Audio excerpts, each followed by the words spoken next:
Le baromètre vélo fait son retour en ce moment. Il s'agit d'une grande enquête d'ampleur nationale pour témoigner de l'expérience des cyclistes en milieu urbain.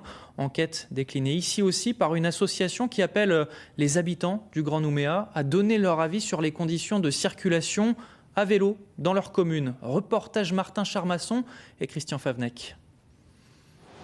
Partager son ressenti sur les conditions de déplacement à vélo.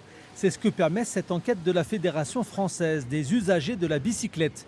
En 2021, près de 280 000 personnes avaient répondu partout en France, dont 350 à Nouméa.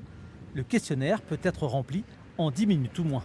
C'est une série de questions avec une cotation de 1 à 6 en général sur la qualité des aménagements, ce qui a été fait dans les années précédentes ou pas, le stationnement des vélos, et puis à la fin il y a une petite carte pour localiser les endroits qu'on estime le plus problématiques ou aussi pour donner des pouces si on pense que c'est bien. L'association Droit au vélo en Nouvelle-Calédonie espère atteindre 500 réponses cette année et plus de 50 dans chaque commune du Grand Nouméa. Des chiffres qu'elle espère significatifs pour témoigner de la population des cyclistes dans cette zone et sensibiliser les pouvoirs publics sur les attentes en termes de sécurité et services. Stationnement vélo sur les lieux publics, mais également au travail. Et tout ce qui va avec, comme une douche par exemple l'été. Ils ont des attentes également en termes de possibilités d'entretien du vélo, de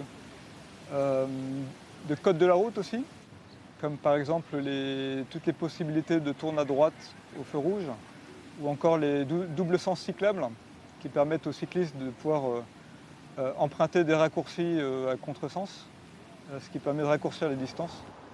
Pour se rendre compte des améliorations possibles, partons à vélo avec 2 membres de l'association. Direction la rue Jules Ferry, une longue piste cyclable longe le quai jusqu'au bâtiment des artisans du port, mais elle s'arrête juste avant des lieux publics importants. On a une piste sur 500 mètres qui est relativement aisée, elle est protégée, donc ça va, on se sent en sécurité.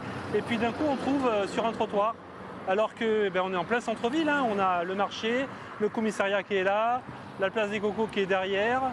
On a un parking immeuble qui est là. Il n'y a que des véhicules partout, il y a des parkings partout. Et en fait, il manque tout simplement de la sécurité pour qu'on puisse rouler en vélo.